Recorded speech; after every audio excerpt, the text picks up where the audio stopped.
Okay, local linearity is a topic that the College Board requires us to be familiar with. So we need to cover it in getting ready for the AP exam. And here's the idea of local linearity. If you see inside the word linearity, you will see the word line. Okay? And so here's what the idea is. A function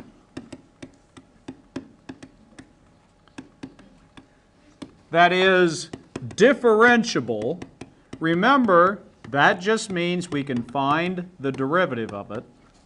Okay? A function that is differentiable at a certain value a closely resembles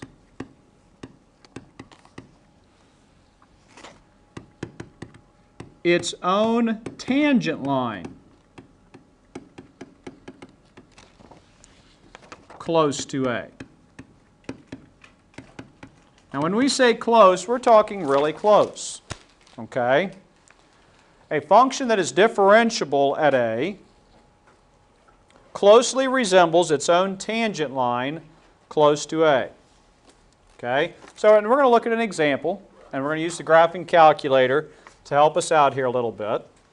And let's say that we had just our regular old function. Let's say that we are going to consider f of x equals x squared. Now, we're just going to use an easy one because we can kind of work with this one pretty quickly. By the way, what is f prime of x? It's 2x. Okay? And we're going to look at this one. We want to look at it close to 2. Okay? Close to 2. So, first thing that I want to do is let's just graph it. Okay, and I know we know what this looks like, but let's just get it into the graphing calculator because we're going to need the graphing calculator anyway. Y equals x squared. And I'm going to make my window on this one -5 to 5. And then on the y's, I'm going to go -2 to 10. Like that, and then graph it, -5 to 5 and -2 to 10. And there's my graph of our old friend, the x squared function, quadratic. Okay? So, what we're going to do is we're going to kind of zoom in on this. Here's my graph right here. And we're going to look at it as we get close to 2. Okay? Up here close to 2, if I wanted to do the tangent line right there, it would look like that. And we know how to find that tangent line, don't we? The equation of it? Right? If I know that f prime is 2x, then f prime of 2 would be 4, and that would be the slope, right? And then I could use the fact that this point right here is the point 2, 4, right? And I could use point slope form to find my equation, right? We could do all that. But that's not what we're going to do at this point. What we're going to do is we're going to zoom in on this area right here, and we're going to find out that it looks just like a straight line. Let's go back to the TI-84. And what we're going to do is we're going to close this window way down. So let's go to my window, and let's make my x minimum 1.95 and my x maximum 2.05. and we'll go up by 0.01s. And then on my y's, we know that that point is the 0.24, so we're going to make this one 3.95 and 4.05. And we're also going to go up by 0.01s. And let's look at my graph now.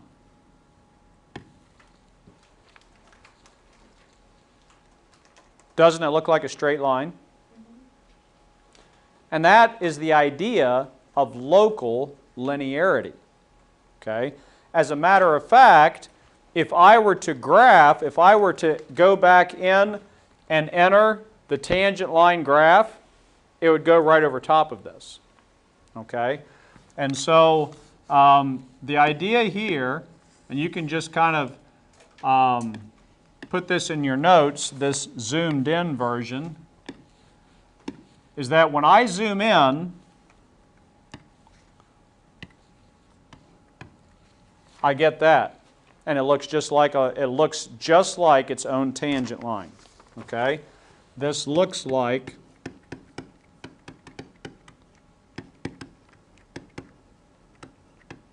the tangent line, and that is the idea of local linearity. Now, there's a couple other things we need to clean up about differentiability. And remember when we talked about a function being differentiable, we said it had to be continuous. Well, guess what? Differentiability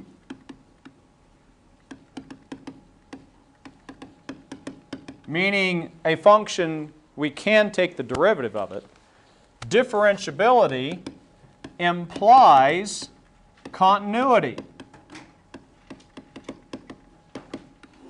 There is a relationship between a function being differentiable and it being continuous. Okay? So what we can say is that if f has a derivative at some x value, we'll just say at x equals a. If it has a derivative there, then it's continuous there. Then f is continuous at x equals a. Okay? That's more of just a statement that we can use from time to time. If I know a function is differentiable, then by golly, it's also continuous. Now, something else that you have to know. There is a half of the AP exam is with a calculator. And on those calculator sections, you are expected to use all of the tools available on the graphing calculator to help speed up your work. And one of them I haven't showed you yet that we need to know how to use, and you can often use to check your work, is the idea of a numerical derivative. And in your calculator, it's called N-deriv on the TI-84 Plus. Okay? And I'm going to do an example with you to show you how to do it. Let's use the TI-84 Plus to compute, and I think this is what your book calls it, NDER, which is short for numerical derivative. Okay? To compute the numerical derivative of x cubed at x equals 2. Now, before we do this numerically with the graphing calculator, let's just kind of do this analytically. Isn't this an easy one? What is f prime of x? 3x squared. So what we're calculating is f prime of 2, which is 3 times 2 squared, which is what, 12? So we should get 12 when we do this on the calculator. I know you're thinking, well, why would we even use the calculator on this problem? Well, we wouldn't, but a lot of times there's much harder functions that you can do this with. Okay? So, what we're going to do, go back to my graphing calculator and go back to my main screen. Okay? And the button that you're going to push is the math button. Okay, this one right here. Push the math button. And you don't see anything yet, but let's scroll down.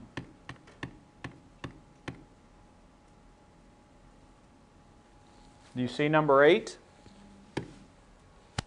Now, some of you have a different operating system, so the way you enter the function might look a little bit different than mine. I'm going to show you for this operating system, then I'm going to have to pause the video and help some of you individually. What we're going to do is we're going to select that, hit enter. And this is the way mine looks. Okay? And if yours doesn't look that way, I'll help you individually in a second. What we do if yours looks this way is we enter the function first. X caret cubed. Okay? Enter the function first, put a comma, and then we have to put the function that the variable we're using, which is x. So I'm going to put x again. Okay? And then I put another comma, and weren't we looking at x equals 2? So you put in a 2. And then you put the other parenthesis, and you hit enter. Okay? And so there is our numerical derivative. Okay? And you can do that with any function. Okay? Regardless, the reason why we're learning this, okay, is because I used an easy function, all right? I used an easy function like x cubed, and I put that right here. But you could use some really ugly function like e to the 4x cubed plus 5x. Okay? You can use whatever function you want there, and it will compute the numerical derivative. Now, there's something else that I want to clean up today, and it's this other form of the chain rule. This is actually a guy by the name of Leibniz came up with this third form of the chain rule. And it's kind of one of the things that I complain about is that the AP exam uses both our first way, okay, you remember the first way that we learned the chain rule, h prime of x equals f prime of g of x, you should know it very well by now, times g prime of x. They use that way, right? And then haven't I kind of told you that it's the derivative of the outside times the derivative of the inside? Right? That's what I would call the second way. This is kind of the linear form. Okay, the linear form is that derivative of the outside times the derivative of the inside. Derivative of the out times the derivative of the in. But Leibniz has another way, and you need to know what it says and be able to recognize it so you can use it if it shows up on the exam. Here's his way. He says dy dx, that means the derivative of y with respect to x, is dy du times du dx. Now guess what? It still says the same thing. And you're going to see that it works very similarly. It's just a little bit different setup. This is still saying kind of my way. The derivative of the outside times the derivative of the inside. This is saying the derivative of y with respect to u times the derivative of u with respect to x. I'll show you how it works. It's not that hard. Let's say that I wanted to find the derivative of y equals the sine of x squared minus 4. Okay? Our process is still the same. We still have a composition of functions here. What is the inside function? X squared minus 4. What we're going to do differently is instead of calling it g, we're going to call it u. U equals x squared minus 4. Okay? And my outer function, okay, my outer function is y equals the sine of that mess. The sine of u. Okay? So, following this other form of the chain rule, dy dx equals dy du times du dx.